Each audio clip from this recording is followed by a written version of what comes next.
Welcome back to CMDA Matters, a weekly podcast of the Christian Medical and Dental Associations where we focus on changing hearts in healthcare. I'm your host, Dr. Mike Chupp, and today we will be featuring the second half of an interview with Dr. Leonard Sax on how the transgender movement is harming vulnerable children. If you missed last week, be sure to go back and listen to part one. Dr. Sax is not only a medical doctor, but also has a PhD in psychology, as he's a board-certified family physician since 1990. And over the last 20 years, he's visited over 400 schools and parent groups to discuss matters of gender and sexuality in children and adolescents. He's published 4 books, including Boys Adrift, Girls on the Edge, and The Collapse of Parenting, which became a New York Times bestseller. Dr. Jeff Barrows and I recently reviewed his updated book, Why Gender Matters. We were also troubled when we read his public discourse essay on why the American Academy of Pediatrics has actually damaged the trust of pediatricians, other healthcare professionals, and the public at large by advancing treatment guidelines for kids with gender dysphoria that are not at all based on solid or convincing evidence. I invite you now to listen in on part 2 of Dr. Sax on why gender matters more than ever.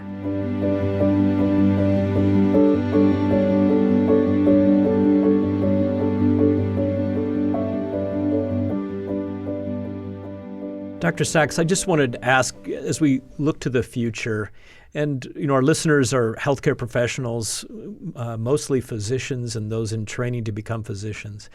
What is the way forward for us to take back the narrative on this particular issue? And, I've been told that maybe a better phrase to use in this whole idea of counseling these children and parents is change allowing therapy, not conversion therapy, because those on the other side who have a different viewpoint than we do just immediately relate conversion therapy to archaic things that no licensed professional would ever do anymore, electrical shock therapy and some forms of sexual abuse that are just absolutely no one would support today. But how can we get back on track, whether it's helping to change the narrative or it's to point our fellow professionals, whether or not they are coming from a basis of any faith background?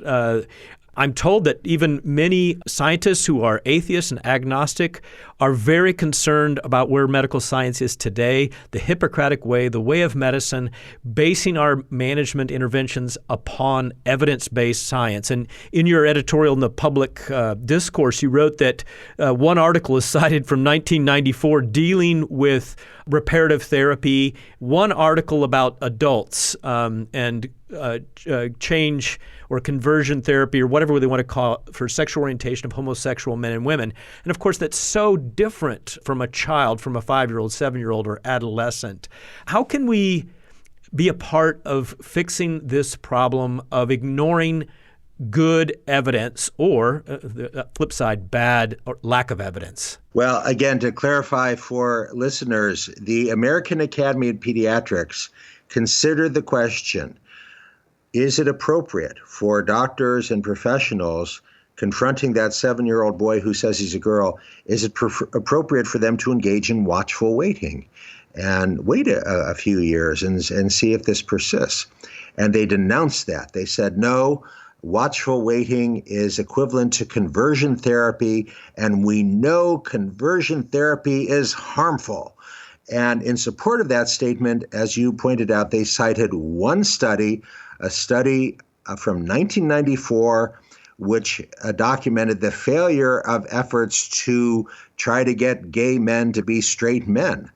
Well, a 25-year-old study of efforts to get gay men to be straight men is really not relevant to the question of how to work with a 7-year-old boy who says he's a girl.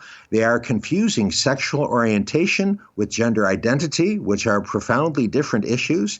They're confusing prepubescent children with adults, which is a really surprising error for a group of pediatricians to make. Pediatricians presumably understand that 7-year-olds are not adults, and studies on adults are of doubtful relevance to 7-year-olds. So what are we to do? Well, we have to continue pointing to the evidence. And look, there are some people out there on both sides, left and right, who are not open to reason and not interested in argument. There are people on the far right who believe that America is run by Satanist pedophiles.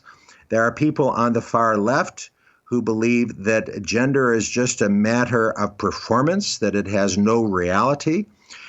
Maybe I shouldn't say far left, because it brings to mind Judith Butler, professor at Berkeley, who's won every award that an academic can win, basically. And that is her belief, that gender is nothing but a performance, that it has no foundation in biological fact. Well, you're not going to persuade anyone at the extremes. But people who are open to argument, who are open to listening to what the evidence actually shows, those are the people that I'm speaking to. That's the people I wrote my book for. And the great majority of parents that I encounter are looking for evidence-based answers. Maybe that's just because that's my reputation, and those are the parents who contact me. But certainly there are many such parents out there, and those are the parents we have to reach. Those are the parents who are most at risk from a toxic environment where they're being told that if you don't immediately transition your kid to the opposite sex, you are abusive. We will begin the process, Child Protective Services, to take custody of your child away from you. Those are the parents who need support and encouragement and connection to professionals who are still doing evidence-based medicine. One of the problems that we're seeing and looking forward is that many of the studies that really should be done are not going to be performed because of a variety of reasons, being cited as being unethical. But do you agree that many of the studies that are going to be coming out are already going to be biased in the way that they are done and may not really come up with really good evidence? Well, indeed. So last year, a much ballyhooed study was published showing that transitioning to the opposite sex had tremendous benefits for individuals who were transgender. And then just really a few weeks ago, we learned, oops, they actually misinterpreted their data, and the data do not at all support the conclusion. In fact, the data that they cited shows no benefit of transition to the opposite sex. The study last year got a tremendous amount of news coverage.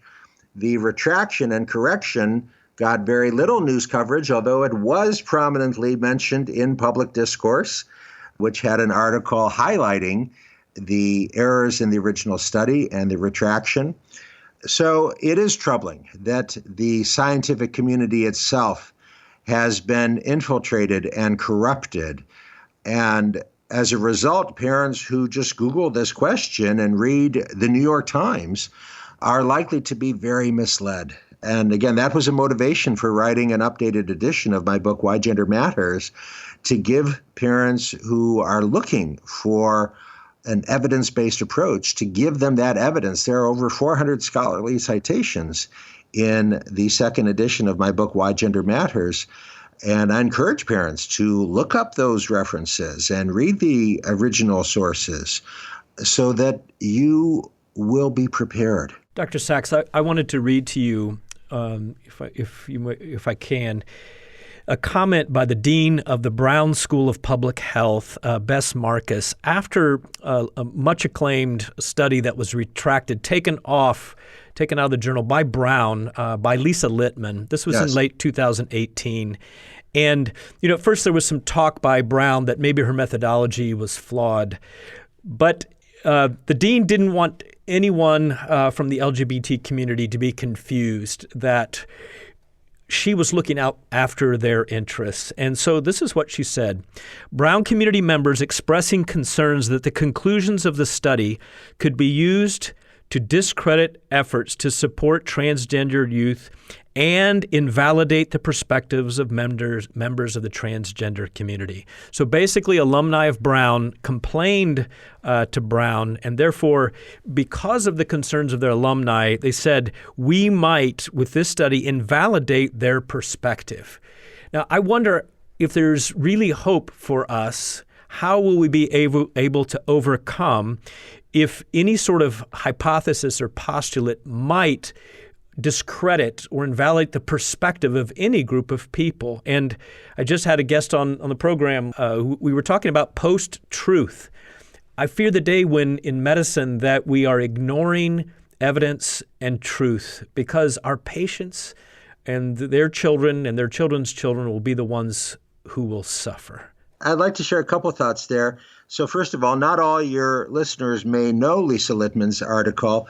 Again, Lisa Littman, a gynecologist actually, is doing research at Brown, was interested in this question of why we now see so many teenage girls who, as teenage girls, suddenly decide that they are boys. Now, we have an extensive literature on transgender and gender dysphoric individuals going back really to the 1960s. And for most of that era, certainly from 1960 through 2010, the great majority, certainly more than 70% of individuals who were gender dysphoric were individuals born male who believed that they were female. Many of these individuals, as little boys, want to dress up as ballerinas, and throughout life are demonstrating this gender dysphoria, that they're not comfortable in the male role. That's been around for a long time. And indeed, right through 2010, gender dysphoric individuals born male, outnumbered individuals born female by at least 3 to 1 as a rule. 70, 80% or more were individuals born male. Then in the mid-2010s, in the last 10 years, something changed. And all of a sudden, there was an explosion of teenage girls who, at 14, 15, 16, 17 years of age, suddenly decide that they are boys. And many of these girls were absolutely gender typical as little girls. And the parents will show you pictures of this girl dressing up as a ballerina for Halloween at 8 years of age. And now at 16 years of age, she's insisting that she is a boy. This is quite new. Between 2010 and 2019, the number of girls in the United States who said that, teenage girls who said that they're boys, increased 40-fold. For every one girl who said that in 2010, there were more than 40 such girls in 2019, an explosion. And we have the same numbers in the United Kingdom, more than a 40-fold increase in less than 10 years. Lisa Littman was asking the question, why is this happening? And she documented by interacting with the families of several hundred of these girls that, first of all, these cluster. If one popular girl decides she's a boy, then suddenly her friends follow her and also say that they're boys, and that this comes on suddenly. And Lisa Littman coined the phrase rapid onset gender dysphoria. So she simply published her findings, the result of her survey information with several hundred of these families, demonstrating that, yes, this is indeed rapid onset. These girls, the great majority of them have no history prior to age 12 or 13 of any gender dysphoria. They were happy being girls. And the majority of these girls also are struggling with significant anxiety, depression, or other psychiatric issues. Simply an empirical study describing her findings, and yet it prompted this hurricane of pushback and prompted this comment from the Brown University dean that you quoted. The second comment I wanted to make, though, I think one lesson from this and from similar stories like it is that the Ivy League has gone off the rails. Now, you and I were raised in an era where we regarded Harvard, Yale, Princeton, Brown as leading scholarship. that era is over. Harvard, Yale, Princeton, Brown have demonstrated that they are utterly politicized, and that ideas at those universities are judged not on their empirical basis, but on whether or not they conform to the ideology that now prevails at those schools. But the good news is that American higher education is much bigger than Harvard, Yale, Princeton, Brown, the University of Texas, Austin, the University of Wisconsin-Madison. I was discussing this with my best friend from childhood, Keith Gandel, who is a professor of English at the City University of New York. And I said to him, what do you think about, all this political correctness now at Harvard, Yale, Princeton, Brown, UT, Austin, University of Wisconsin-Madison? How does it affect you? He said, it does not affect me at all. He said, all that political nonsense, that's going on at the quote-unquote top-tier universities. The second tier is where real scholarship is done.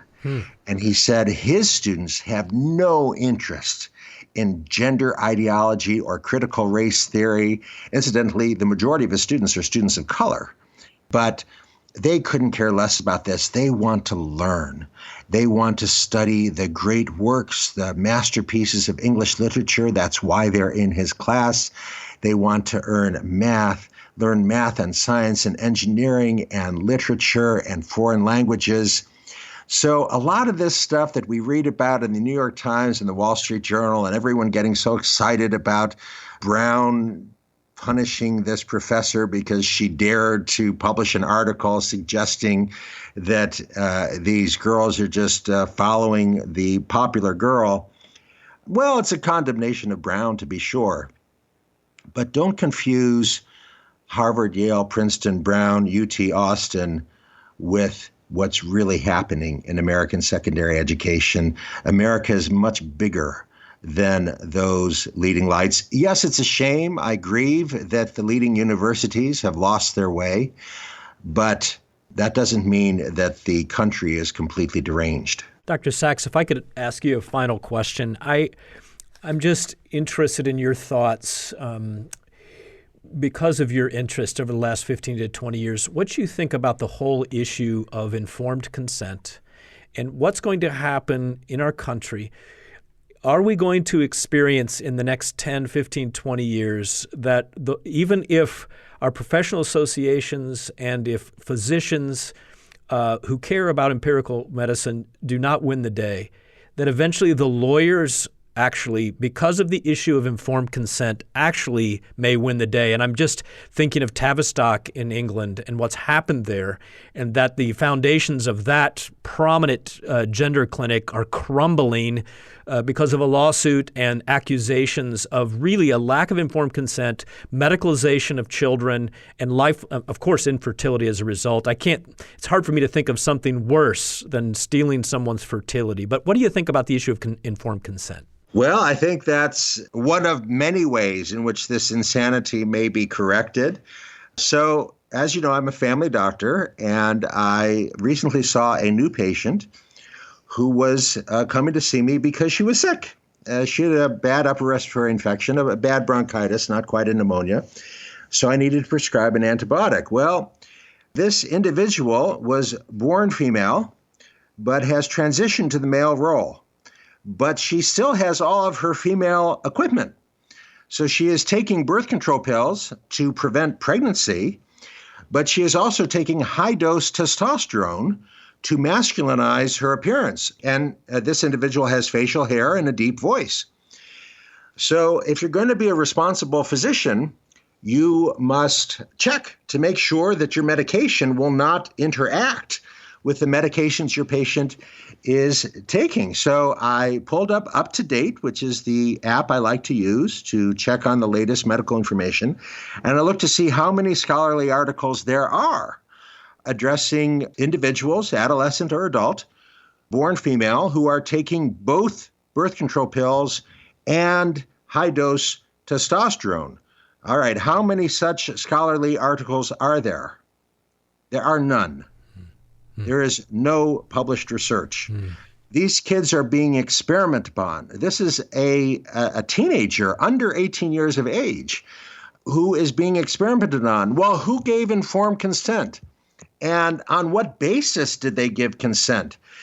Was it likely that the prescriber said, look, we have no idea what the long-term consequences are of using high-dose testosterone alongside high-dose estrogen? No one's ever done that. We don't know what that's going to do as far as blood clots, cardiovascular disease. No idea. Are you fine with that? Well, I've talked with some of these kids, and I'll say, has anyone talked with you about the risks of taking these medicines together? Oh, no, they said it'd be fine. No, they said this is standard of care.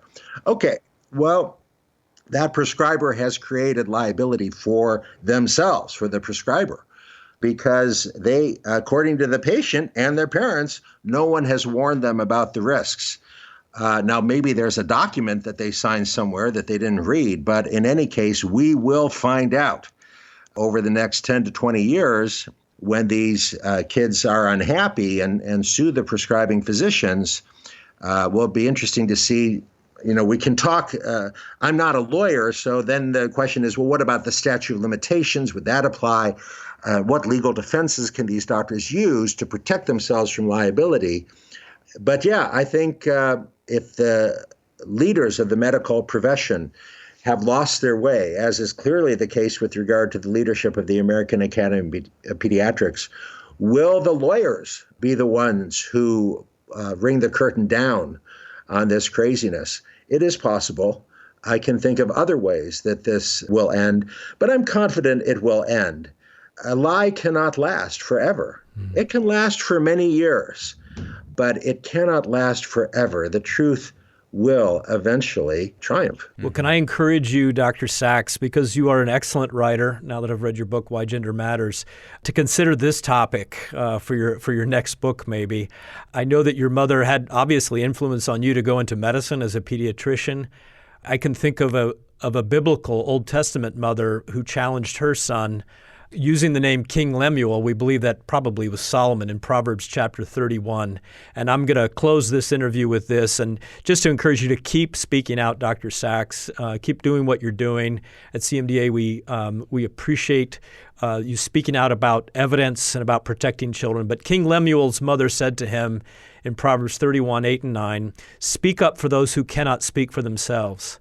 Ensure justice for those being crushed. Yes, speak up for the poor and helpless, and see that they get justice."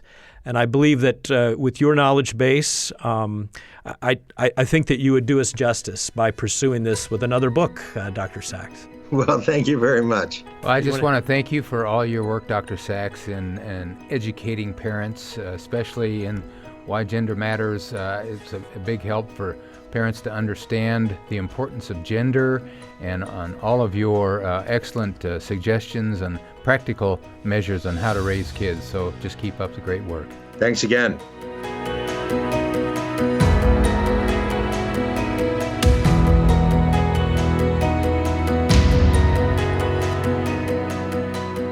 I thoroughly enjoyed that two-part conversation with Dr. Sax. And I know that some of you as listeners are probably thinking, hey, I'm in a specialty that's really not involved with kids or adolescents and those who are struggling and trying to figure out their gender. I just want to remind you that just recently on the campaign presidential election stage, our president-elect, Joe Biden, specifically mentioned about a 7-year-old that he would make sure would never be discriminated against. And I believe what our president-elect was referring to is guidelines from the AAP and how primary care physicians taking care of kids had better be very careful what you recommend to parents and kids who have gender dysphoria. Well, with that in mind, I don't often recommend a single reference in the literature, but I do have one to recommend this week, and that is an article by someone who's not a CMDA member. He's actually working in the Toronto Sexuality Center, Toronto, Canada, entitled Transgender and Gender Diverse Children and Adolescents, Fact-Checking of the AAP Policy. Now, I want to tell you, I've read a number of synopsis review articles, but I've never come across one that so very effectively examines every single reference that the AAP used in coming up with their guidelines for the treatment of transgender and gender diverse children. And basically, Dr. Cantor, one by one, shows very clearly how the articles, the references being used, do not at all support the recommendations. Please don't forget that you can find Dr. Sax's book, Why Gender Matters, on Amazon, including the audiobook version on Audible. This book is packed full of valuable and well-researched information on scientifically documented gender differences between boys and girls, which is becoming more difficult to find in our current post-truth and politically correct culture. If you'd like more information on this complicated issue that is not going to go away anytime soon, I encourage you to browse our online bookstore at CMDA. We have several great resources featured on our webpage that are devoted to the transgender issue, including God and the Transgender Debate by Andrew Walker and When Harry Became Sally by Ryan Anderson. We've made these and many other excellent resources available to help you to be better informed about the gender confusion that our modern age is experiencing. In fact, back in October, Andrew Walker, author of the first book I mentioned, he joined CMDA for a webinar entitled Healthcare Professionals, the Church, and the Transgender Movement. You can actually watch that recorded presentation on YouTube simply by going to cmda.org/transgender, and that video link is at the top of that webpage. I'll mention again, as we approach Christmas, that our CMDA bookstore has a lot of great resources that will make great gifts for your loved ones and friends, especially those who are Christians in healthcare. You can find all of these and more just by going to cmda.org/store or by calling 888-230-2637.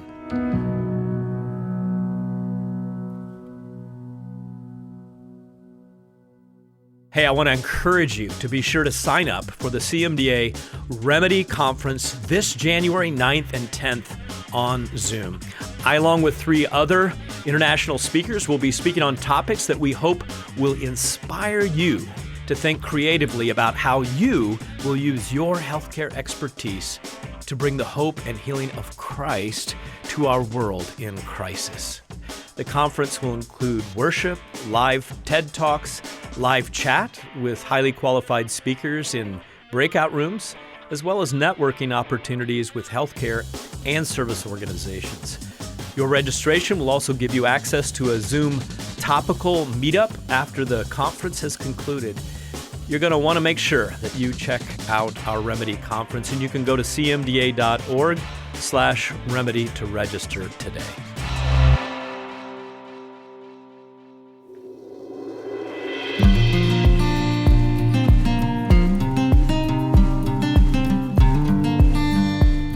We have a very busy advocacy team at CMDA National Ministry, and they would like you to know we are opposing radical abortion legislation introduced both in Massachusetts and New Jersey. The New Jersey Reproductive Freedom Act, if passed, would explicitly guarantee the right to abortion for the entire 9 months of pregnancy. It would also endanger women seeking abortions by allowing non-physicians actually to perform these complicated procedures. Finally, it would actually invalidate the state's current conscience clause, protecting healthcare professionals' right to refuse involvement in abortion procedures. The Roe Act, as it's called in Massachusetts, would publicly fund abortions. It would also permit abortions beyond 24 weeks for almost any reason as determined by a physician, and allow minors to obtain an abortion without parental consent. Both bills are coming up for hearing soon and have a high likelihood, unfortunately, of passing. We plead with you to pray, listeners, that both bills will miraculously be defeated. In our fight against the legalization of marijuana and physician-assisted suicide in various states, our advocacy team created succinct fact sheets on both of those topics to equip our AAME state directors in their advocacy efforts. If you'd also like to receive those, please email us at communications@cmda.org. cmda.org. This past week, we sent an email to all of our student and resident members, enabling them to opt in to our public policy emails that we periodically send out. We hope that all interested students and residents will take advantage of this opportunity to be informed and then to serve. We want you to know that the Christian voice matters. As Christians, we can have a godly influence in shaping decisions made on the national and state legislative levels. If you're interested in engaging in public policy in your state or locality, please contact us.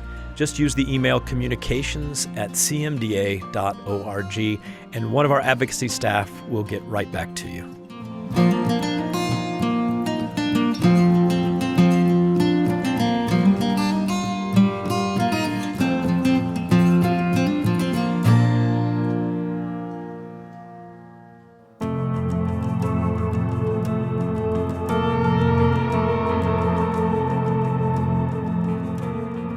I want to thank you today for listening to part 2 of my conversation with Dr. Leonard Sax. I continue to pray that God will raise up more Christian healthcare professionals to get involved in these important discussions at this time. We see all around us the brokenness of our society, with one New York Times religion editor, Ross Douthat, calling this time the age of American despair. The reality is that we live in a fallen world, and separation from God brings about suffering. Christian healthcare professionals like you and me, we provide the answer to this brokenness in the gospel as ministers of reconciliation, being salt and light every day. I imagine many of you chose the healthcare profession because the suffering of people, not only in this country, but around the world, matters to you. It certainly matters to Jehovah Rapha, our healer, and to CMDA and CMDA Matters. Thank you for serving God in this way. We'll see you next week, God willing.